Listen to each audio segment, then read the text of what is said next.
আসসালামু আলাইকুম এভরিওয়ান। ভিডিওটা অনেক দিন আগে।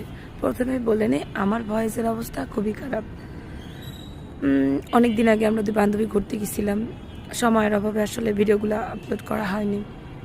তো অনেক দিন পরীক্ষা টরীক্ষা গেল, এক্সাম শেষ। এখন ভাবলাম একটু ঘোরাঘুরি দরকার রিফ্রেশিংয়ের জন্য। তারপরে দুই বান্ধবী বেরিয়ে গেলাম।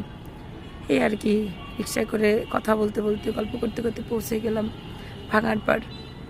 তালতলি ভাঙারপাড় প্রচুর অনেক দিন বৃষ্টি হতে প্রচুর পানি ছিল এবং অনেক বাতাস ছিল। তারপরে কি আমরা চলে গেলাম ক্যাফে নোংরে। এটার খাবার সম্পর্কে বলবো, প্লেসটা অনেক সুন্দর। নদীর পাড়ে, যেহেতু অবভিয়াসলি সুন্দর হবে এটাই স্বাভাবিক।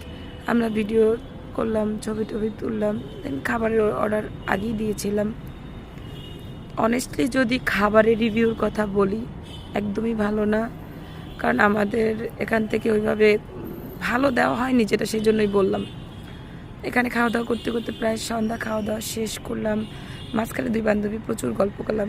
গল্পের একটা অংশ এরকম ছিল যে, আচ্ছা যখন মানুষ মারা যায় তখন এরকমের বলে যে একটি শোক সংবাদ, কিন্তু আমরা নর্মালি ম্যাক্সিমাম মানুষ ছোটোবেলায় শুনতাম যে একটি সুখ সংবাদ। তা আমি আমার দাদুরে জিজ্ঞেস করছিলাম ছোটোবেলা, দাদু সুখ সংবাদ কেন বলে?